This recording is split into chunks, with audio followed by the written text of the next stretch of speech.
Good morning friends. आज हम पढ़ेंगे the protection of children from sexual offences rules 2020 यौन अपराधों से बालकों का संरक्षण अधिनियम 2020 के संदर्भ में। यह जो है 2020 में लाया गया, परंतु 2012 का ही विस्तृत रूप है यौन अपराधों से बालकों का संरक्षण अधिनियम 2020। यौन अपराधों से बच्चों का संरक्षण अधिनियम 2020 बाल संरक्षण नीति नियम 2012 के पॉक्सो अधिनियम यौन अपराधों से बच्चों का संरक्षण अधिनियम 2012 के तहत है, न कि 2020 में निर्धारित एक अलग नियमों में, जिनमें प्रत्येक राज्य द्वारा बाल संरक्षण नीति का निर्माण शामिल है। ये नियम महिला एवं बाल विकास मंत्रालय के तहत जारी किए गए हैं। अगला है पॉक्सो एक्ट का फुल फॉर्म। पूर्ण रूप यदि हम देखें, पॉक्सो एक्ट का protection of children from sexual offences act इसका पूर्ण रूप है। लैंगिक अपराधों से बालकों का संरक्षण अधिनियम इसका पूर्ण रूप है। पॉक्सो एक्ट के मुख्य उद्देश्य की यदि हम बात करें, प्रथम मुख्य उद्देश्य है बच्चों को यौन अपराधों से बचाना, इसका प्रमुख उद्देश्य है। यौन अपराधों की परिभाषा देना, ऐसे अपराधों में शामिल लोगों के लिए कड़ी सजा का प्रावधान करना, यह प्रमुख 3 उद्देश्य है पॉक्सो एक्ट के। अगला है पॉक्सो एक्ट कब लागू होता है।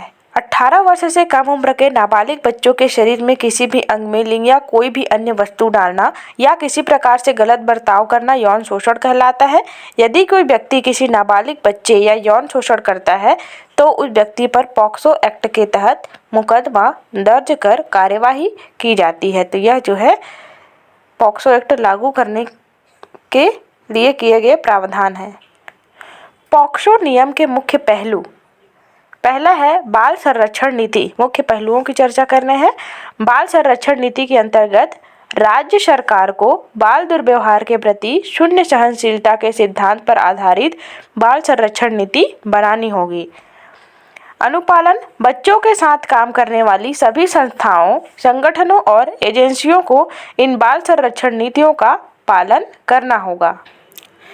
अगला है प्रशिक्षण, केंद्र और राज्य सरकार को बच्चों से जुड़े सभी व्यक्तियों के लिए प्रशिक्षण, अभिविन्यास कार्यक्रम और संवेदीकरण कार्यशालाएं आयोजित करनी चाहिए, ताकि यह सुनिश्चित किया जा सके कि उन्हें बाल संरक्षण और पॉक्सो अधिनियम के तहत उनकी जिम्मेदारियों के बारे में जानकारी है।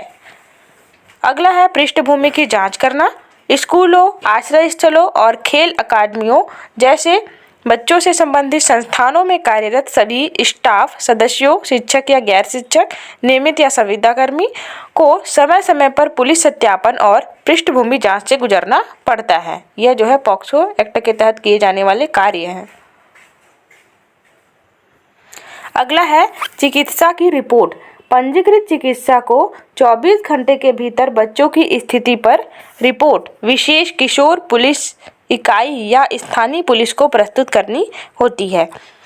फॉरेंसिक साक्ष्य, आपातकालीन चिकित्सा देखभाल के दौरान एकत्र किए गए किसी भी फॉरेंसिक साक्ष्य को पॉक्सो अधिनियम की धारा 27 के अनुसार संभाला जाना चाहिए। यह जो धारा 27 में वर्णित है पॉक्सो एक्ट के। बच्चों को यौन उत्पीड़न, यौन हमले और पोर्नोग्राफी सहित यौन अपराधों से बचाने के लिए एक मजबूत कानूनी ढांचा प्रदान करने हेतु 2012 में पॉक्सो अधिनियम लाया गया। 2020 के नियम इस अधिनियम को प्रभावी ढंग से लागू करने के लिए विस्तृत दिशा निर्देश और प्रक्रियाएं प्रदान करती हैं। अर्थात यह जो है 2020 का अधिनियम है, 2012 का ही विस्तृत रूप है, कोई अलग से नियम नहीं लाया गया था इसके अंतर्गत। पॉक्सो अधिनियम 2020 कोई अलग से अधिनियम नहीं है, बल्कि पॉक्सो अधिनियम 2012 का एक हिस्सा है और इसके तहत बच्चे को तत्काल चिकित्सा देखभाल प्रदान करने और बाल कल्याण समिति CWC द्वारा विशेष राहत का प्रावधान करने वाले लैंगिक अपराधों से बालकों का संरक्षण अधिनियम 2020 से संबंधित है। पॉक्सो अधिनियम 2012 में कुल 46 धाराएं व 9 अध्याय हैं, जिसमें बच्चों की यौन अपराधों से सुरक्षा के विभिन्न पहलुओं को शामिल किया गया है। अध्याय 9 और 46 धाराओं को हम अन्य वीडियो में डिस्कस कर चुके हैं। तो यह जो है 46 धाराएं 9 अध्याय है 2012 के अधिनियम में, उसी का विस्तृत रूप 2020 है, पॉक्सो अधिनियम 2020। पॉक्सो एक्ट के मुख्य बिंदु। पॉक्सो अधिनियम 2012 यह बच्चों को यौन उत्पीड़न, यौन शोषण और अश्लील साहित्य से बचाने के लिए बनाया गया एक प्रमुख कानून है। धाराएं इस अधिनियम में बच्चों के खिलाफ यौन अपराधों के लिए सजा, जांच की प्रक्रिया और पीड़ित बच्चे की सुरक्षा से संबंधित विभिन्न प्रावधान हैं। पॉक्सो नियम 2020 इस अधिनियम के तहत बनाए गए नियमों का एक हिस्सा है और इसमें बाल कल्याण समिति CWC द्वारा विशेष राहत, अंतरिम मुआवजे और बच्चों की तत्काल चिकित्सा देखभाल जैसे महत्वपूर्ण प्रावधान सम्मिलित हैं। पॉक्सो एक्ट 2020 के अंतर्गत।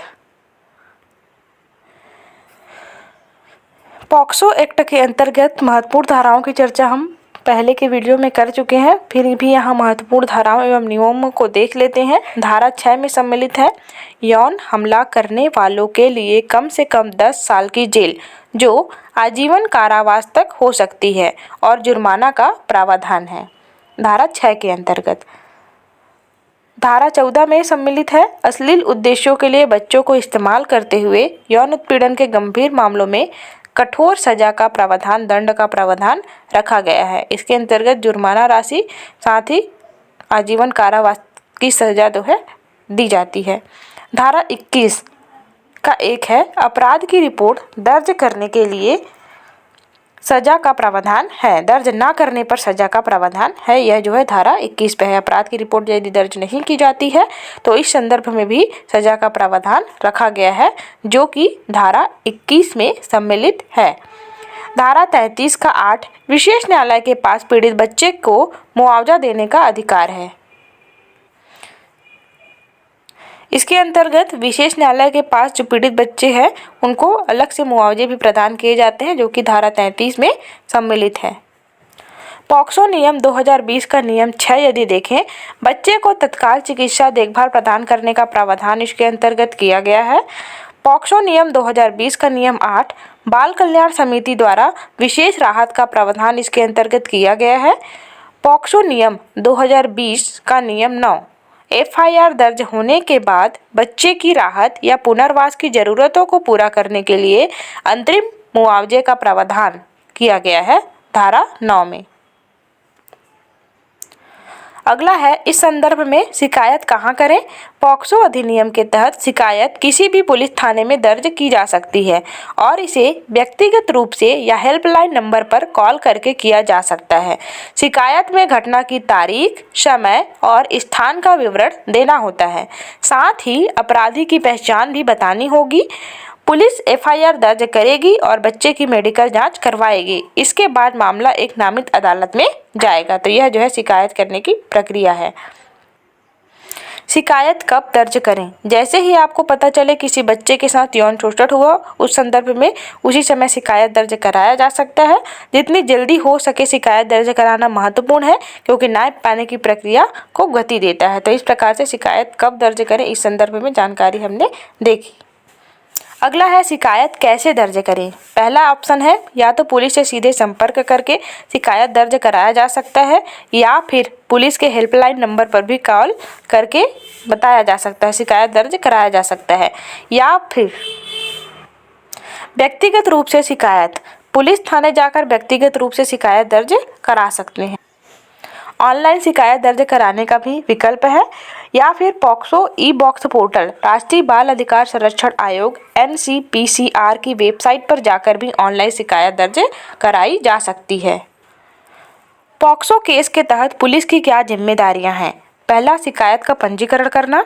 जब किसी बच्चे के खिलाफ यौन अपराध की शिकायत प्राप्त होती है तो पुलिस को तुरंत शिकायत दर्ज करनी चाहिए। यह पुलिस की जिम्मेदारियों को देख रहे हैं। बयान दर्ज करना, पुलिस पीड़ित या किसी गवाह के बयान को इस तरह से दर्ज करने के लिए जिम्मेदार है जो बच्चे की उम्र, लिंग और मानसिक स्थिति के प्रति संवेदनशील हो। अगला है मेडिकल जांच। पुलिस को यह सुनिश्चित करना चाहिए कि अपराध के सबूत इकट्ठा करने के लिए शिकायत के 24 घंटे के भीतर पीड़िता की मेडिकल जांच करवाई जाए। अगला है पीड़ित की सुरक्षा। पुलिस को जांच और मुकदमे के दौरान सुरक्षा और सहायता प्रदान करने सहित पीड़ित की सुरक्षा सुनिश्चित करनी चाहिए। जांच और साक्ष्य संग्रह। पुलिस को अपराध की गहन जांच करनी चाहिए। अपराध से संबंधित सभी सबूतों को इकट्ठा करना चाहिए और फिर उन्हें कोर्ट में पेश करना चाहिए।